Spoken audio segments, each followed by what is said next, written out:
Hello, juniors. Today I'm going to talk to you guys about American realism. So, what happened after Romanticism came and went? People started to get pretty annoyed with romantics. They started to think that they were out of touch. They started to think that all those ideals, that philosophers that they believed that came from different parts of Europe were not American. They were lame. They were soft. They were incomplete and they weren't up to the times. Why? Because what happened mostly was the Civil War and a rapidly changing world. Tensions grew, new technology like photography came into play, and telegraphs came into play, and people started to see that they could do a lot more and they could catch the nitty gritty of life. This last bullet right here. So, writers wanted to explain why people behave the way they do. To a much higher degree than what Romanticism was like in the early 1800s. Writers wanted to focus on ordinary lives, like the people in this painting. You know, good old street folk hanging out in the street. Um, Except for these guys over here in the corner. This doesn't look good right here. Whatever's going on right here. There's homeless people back then too. They probably didn't last as long. Life expectancy was lower. So they wanted to focus on people like factory workers, which remember back then there was no such thing as going to school. So there was no such thing as child labor. You had to wake up and you had to go straight to school. No alarm. I think the thing that woke you up was your abusive boss or your parent, probably. And you had to go straight to the factory and start working. And who knows what it was. Washing bottles, making food, cleaning liniments.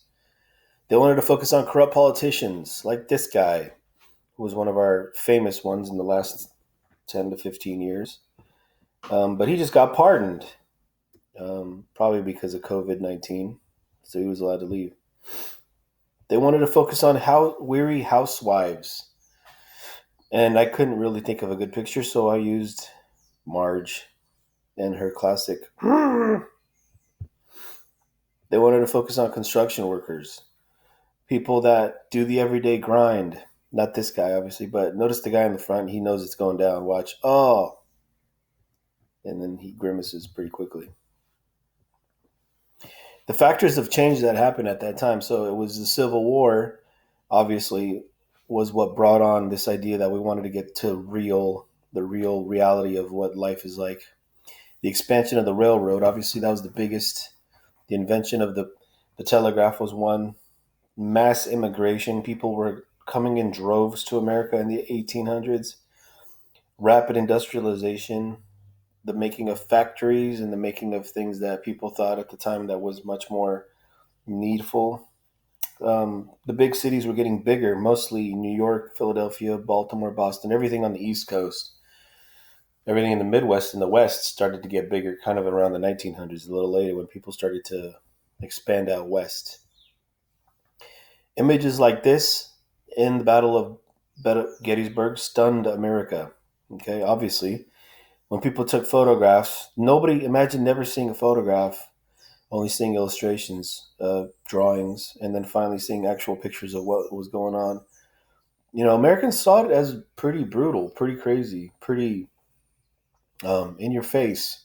And that's kind of one of those things that brought about the brutality of the battlefield and the changes into realism as well. There are two branches of realism. The first one is regionalism. It's not realism, it's regionalism. So it's a type of realism, regionalism. It emphasized the specific region in America, like the South, like the North, like the East, like the West, even though the West wasn't really popular at the time.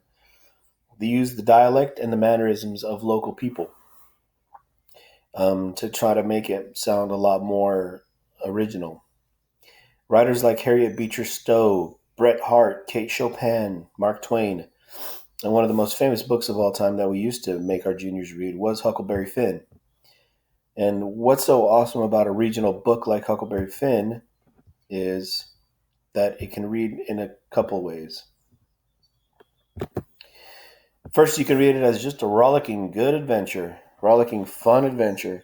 Huckleberry Finn goes down the Mississippi River in his own made raft with his buddy Jim, who he finds out is a runaway slave, and all they do is run into mayhem and mischief and lots of different things that are actually fun for a 13 year old, because obviously you don't want to be home. You want to go out and tame the wild.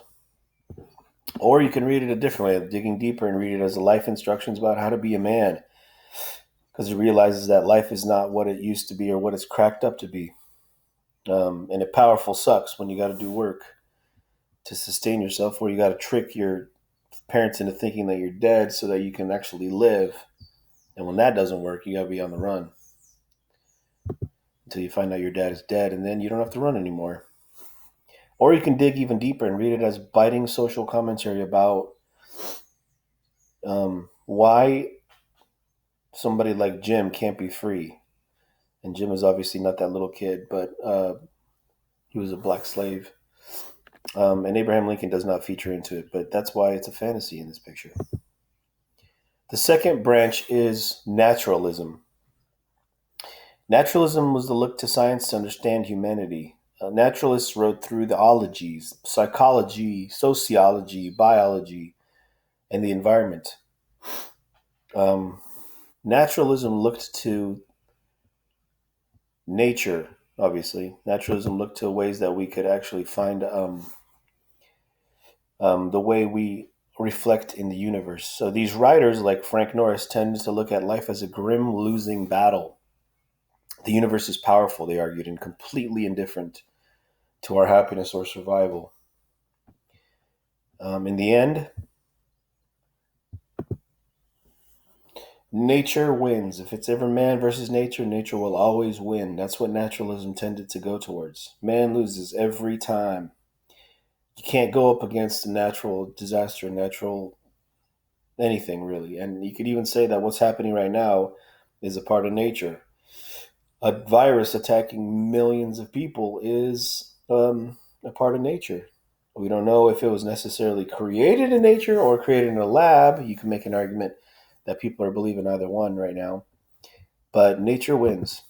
So, to begin with, in the 1800s, this actually came a little bit later than the 1800s, but it's still considered a very naturalist text, is To Build a Fire by Jack London.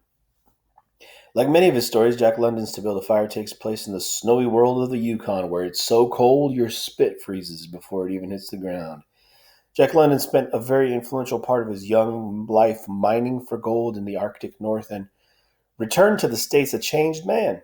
He was certain that civilization and its modern conveniences had turned everyone, and men in particular, into a bunch of wimps down south.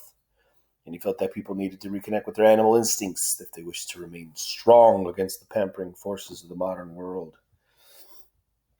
So I'm going to have you read this, okay? To Build a Fire by Jack London. What I'll do is I'll read it for you guys because it could be pretty tedious, and then I'll have you guys do something with it probably next week because today's Thursday. I won't read the whole thing today. I'll read part of it today, part of it tomorrow, hopefully finish it tomorrow or Monday.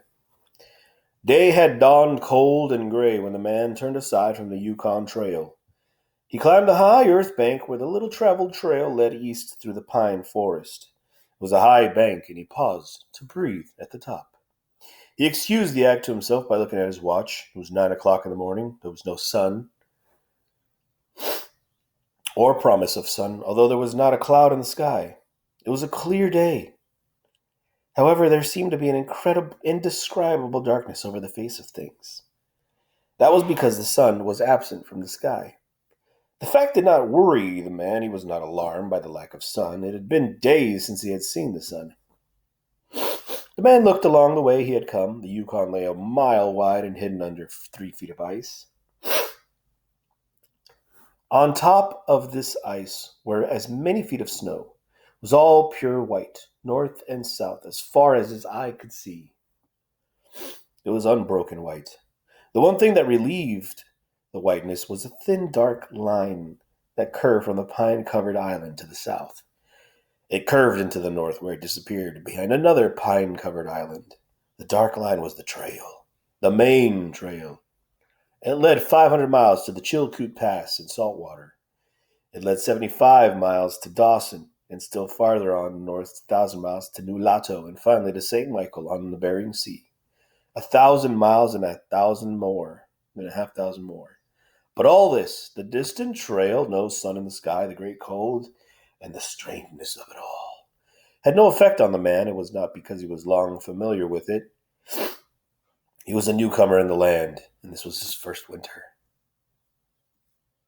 All right, pause real quick. This last part right here, it's Jack London's trying to tell you right now that this guy is deathly alone, far out there in the cold, in the very bracing cold, as you'll see. And it's only him against the elements. And this is a typical naturalist text.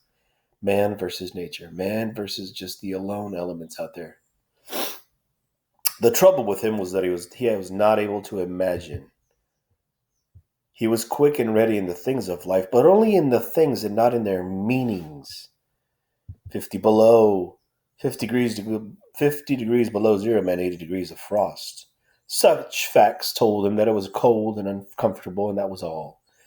It did not lead him to consider his weakness as as a creature affected by temperature. Nor did he think about man's general weakness, able to live only within narrow limits of heat and cold. From there, it did not lead him to thoughts of heaven and the meaning of a man's life. 50 degrees below zero meant a bite of frost that hurt, and that must be guarded against by the use of mittens, ear coverings, warm moccasins, and thick socks. 50 degrees below zero was to him nothing more than 50 degrees below zero. But it should be more important than that, was the thought that never entered his head.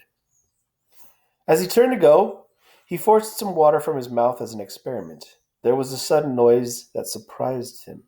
He tried it again and again in the air. It could not fall to the snow. The drops of water became ice that broke with a noise. He knew that at 50 degrees below zero from the mouth made a noise when it hit the snow. But this had done that in the air. Undoubtedly, it was colder than 50 degrees below. But exactly how much colder he did not know, but the temperature did not matter.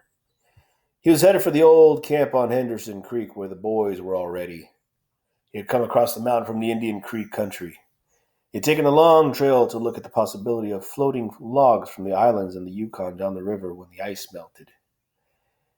He would be in camp by 6 o'clock that evening. It would be a little after dark, but the boys would be there, and a fire would be humming, and a hot supper would be ready, and he thought of lunch. He pressed his head against the package under his jacket.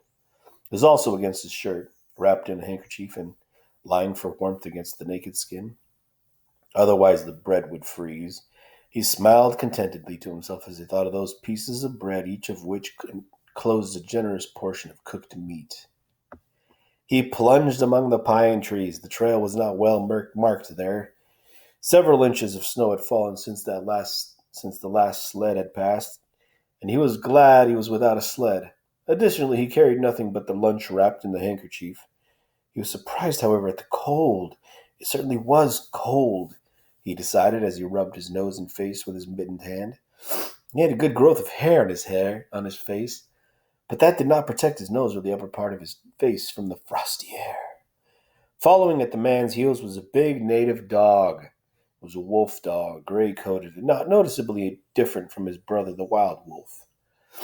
The animal was worried by the great cold. It knew that this was no time for traveling. Its own feeling was closer to the truth than the man's judgment. In reality, it was not merely colder than 50 below zero. It was colder than 60 below, then 70 below. It was 75 below zero. Because the freezing point is 32 above zero meant that there was 107 degrees of frost. The dog did not know anything about temperatures. Possibly in its brain there was no understanding of a condition of very cold, such as was in the man's brain, but the animal sensed the danger. Its fear made it question eagerly every movement of the man as if expecting to go into camp or to seek shelter somewhere and build a fire. The dog had learned about fire and it wanted fire, otherwise it would not dig itself into the snow and find shelter from the cold air. All right. That's pretty long right there. We'll cut it there. More for tomorrow.